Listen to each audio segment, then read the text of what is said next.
Sergeant, you're keeping them dry, right? Yes, sir. They should be fine. How much further? Right here should do. Get your men. Formation. Formation. Light discipline, boys. Stoney, put that out. Your men were briefed, right, Sergeant? Yes, sir. Lima squad, goggles out. Whoa. How's visibility? Everything's red. Oh shit. They said that in the briefing. Nonetheless, this is wicked. Visibility's good, sir. Yeah, this is bitchin'. You see that? What? I swear that bush just moved. Don't get jumpy on me. This area's been cleared for miles up. What was that? Wildlife? Remain calm. Lima, weapons up. No, not again. Butt out. I'm not risking my men for some field trip. Take the goggles off. Are you nuts? There's something out here.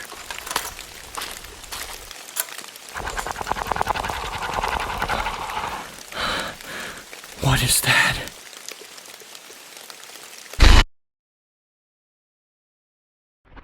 Good morning, good evening, and good night. Guys, welcome to the channel. Welcome to Foghorn 5, and most of all, happy Halloween. Today is the day. This is my favorite holiday, and I come prepared with an episode of History Breach diving into spooky territory, the paranormal, if you will. So for all you ghouls and goons watching, flip off the lights, buckle up, and let's dive into a little bit of military history paranormal accounts. So usually for these videos in the studio, I don't get all dressed up, but I felt like today was an exception, especially since it's Halloween. Gotta have some fun, right? And I'm sure, as you can see from what I'm wearing, what's around me, and probably the video title, you will know that we are going to be talking about Vietnam, specifically diving into the history, story, and alleged first-hand accounts of the elusive red night vision goggles. So for those who may not know what I'm talking about, I'm just going to kind of feed you the whispers that most people hear, which is during the Vietnam War, there was a very experimental first-generation pair of night vision goggles that were tinted red. Yes, you heard me right. Not green, not white phosphorus, but red experimental night vision goggles. And these elusive goggles come with a rich history and first-hand accounts of people wearing them, hallucinating, and seeing things that they could never unsee. So with that all being said, I want to do the usual here and give you a huge shout out for watching this video. Make sure to leave a like, comment, and subscribe. And this time around, I want to get into the spirit of Halloween as my favorite holiday. So leave a comment down below and tell me what your costume is this year. I'll share first. I'm being Ellis from Left 4 Dead. I'll leave a pic up above. So don't be shy. Share your costume down below. Let me know what you're going to be this year and have a fun, safe Halloween. All right, with all that out of the way, let's dive straight into the video and learn about these spiritual specters. So before we get into the first-hand account that I'm going to be covering, let's talk about night vision history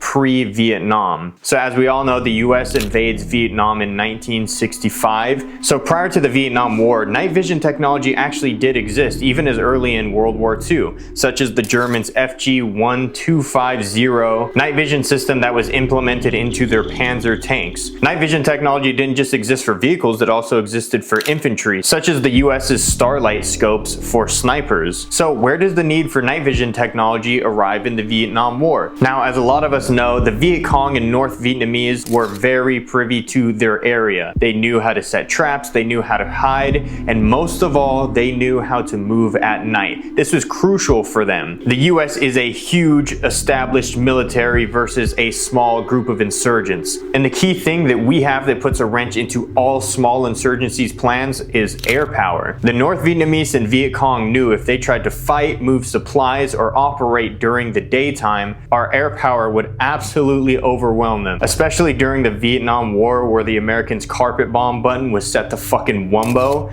because we did not give a shit about anything that lived there. First time we fought a war where the civilians and the enemies looked exactly the same, so yeah, we were not getting a good rep. This ended up making US helicopter pilots at the time have to operate in the dark. Missions still had to continue, they still had to go on, so pilots had no choice. In Vietnam, it was already difficult enough to fly during the day with the canopy down below, but now they're flying at night in the same conditions. Vietnam pilots are renowned for some of the best pilots like in history. Actually, a lot of like cool spy movies from the 80s with helicopters are Vietnam pilots because they're so good at what they do. But essentially they had to rely on their instruments instead of their eyes. I know this sounds crazy, but they would literally have to feel flying, like they would just be flying blind. If they could see, that would be very helpful for them. So this is where night vision technology comes into play. But there is a huge caveat with the systems that exist at this time. Nobody had ever thought of night vision technology as like a heads-up display and to put on a pair of goggles yet. This was all like weapon-mounted systems. Most of those systems, such as the Starlight scopes, had a 4 times magnification. How the hell are you going to fly with that? These were systems that had to be aided by additional light, had to rely on an IR spotlight. The technology that we have today where tubes enhance light photons from existing light didn't exist. This started an arms race and a rapid development for the first night vision goggles. Now that we have an understanding for the need of night vision goggles at the time, let's get into the most detailed first-hand account of these experimental night vision goggles. This account is told by an internet forum user by the name of Cliff H. Cliff's father was a soldier who fought during the 1950 Korean War, and he said that during the 1950s his father received a battlefield commission. Essentially, he got a new rank and role. He's now a colonel or something, it's not specified, but his new job was to oversee a number of technological experiments during the late 1950s through 1960. So when the Vietnam War kicks off, he's given a small batch of prototype night vision goggles, and it's his job to dish them out to soldiers to experiment and see how they work. Now to the biggest question, why were the night vision goggles tinted red? Well, during the time they were experimenting with different colors, and it was thought that the red light would provide a tactical advantage. As some of us may know, red light doesn't travel as far.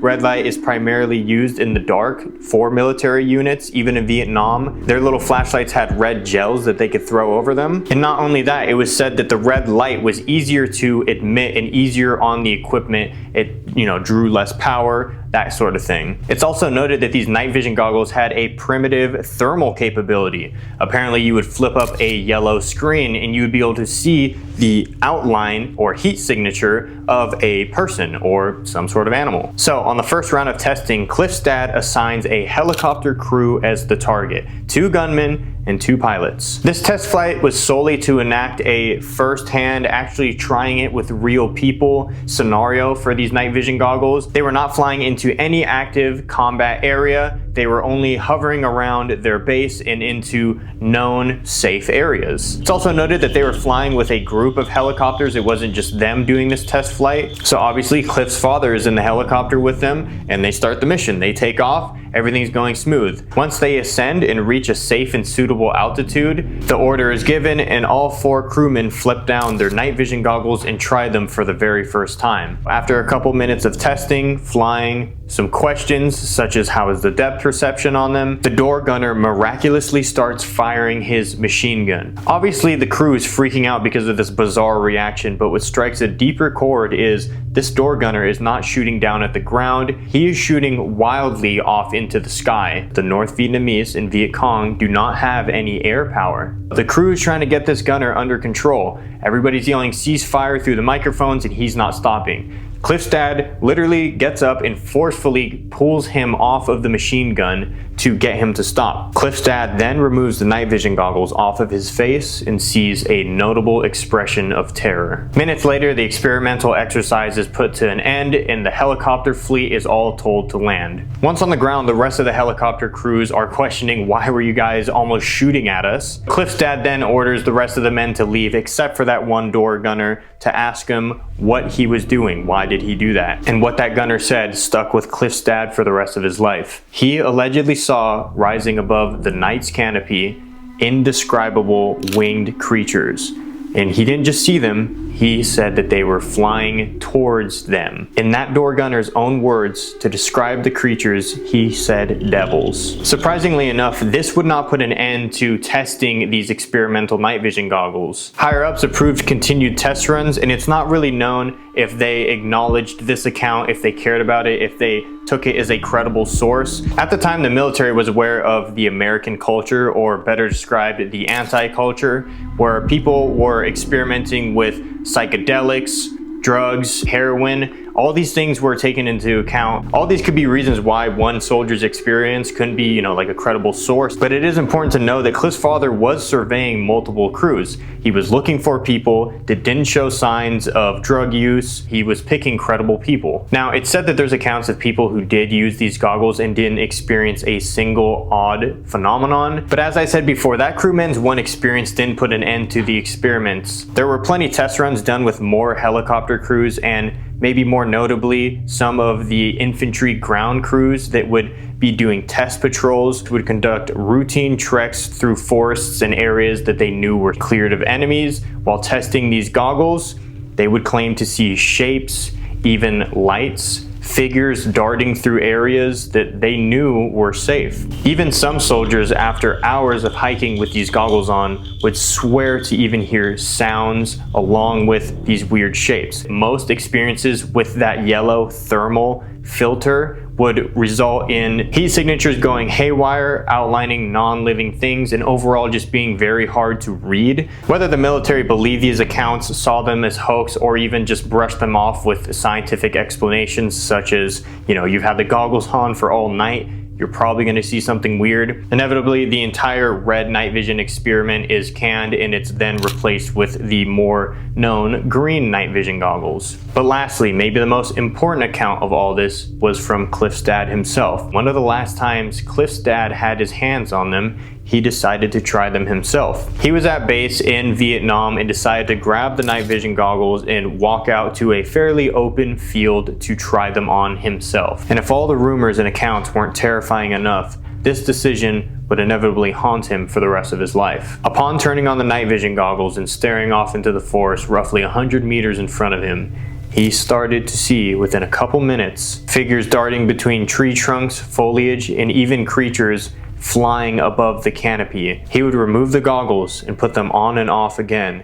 Every time he took them off, they were gone. Every time he put them on, they were there. And that right there is the first-hand account of the experimental red night vision goggles from the Vietnam War. But the story doesn't end here. Some of you may be questioning where and how the military got such a technology. Where did they invent such a technology? This, in my opinion, is where this story really thickens. We're gonna take this way back to the mid-19th century, and you may be asking, what's important about here? The mid-19th century is the start of cultural spiritualism as we know it today. The interest at this time in the macabre, in spirits, and things like tarot cards and Ouija boards, that kind of playful spiritual culture that everyone is kind of fascinated with, really kind of started in the mid-19th century. And a big part of this movement was the time's scientific boom and advancements in scientific knowledge, technology, where some might think that this nationwide scientific boom would only increase and prove the skeptics. Actually, it did quite the opposite. People were questioning more of the spiritual world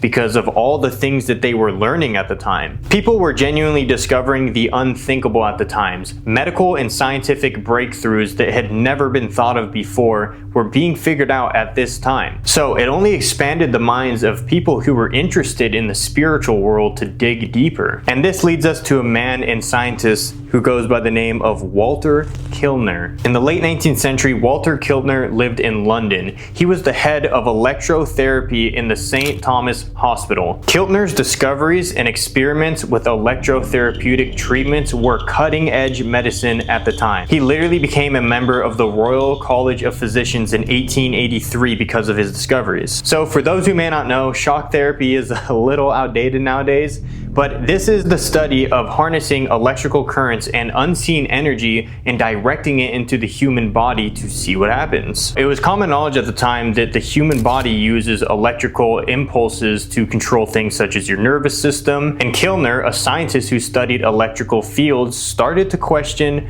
What if the human body had its own electrical field? Kilner would inevitably stumble across the writings and books of a philosopher named Reichenbach. Reichenbach theorized that the human body would emit its own energy fields that would change with your emotions. He coined this term as the odic force. The odic force was thought to be an invisible energy field that would emit around the human body, and only some people sensitive to it would be able to see it. Not all, but some. Kilner would state that he was a man of science, and he was only interested in discovering a physical phenomenon. He wasn't interested in spirits or a spiritual world. He wanted to uncover a real unseen thing. He started to theorize, what if there was some sort of screen that would allow us to see this unseen field that we can't see with our naked eye? Through multiple rounds of experimenting and testing different chemicals, he would then invent the Kilner screens. The Kilner screens were a set of viewing glasses with a chemical coating of dicyanin. Dicyanin was a toxic coal tar dye that was used for infrared development of photographic plates at the time. Once the Kilner screens were treated with this chemical, his findings were remarkable. Upon viewing multiple human test subjects through these screens,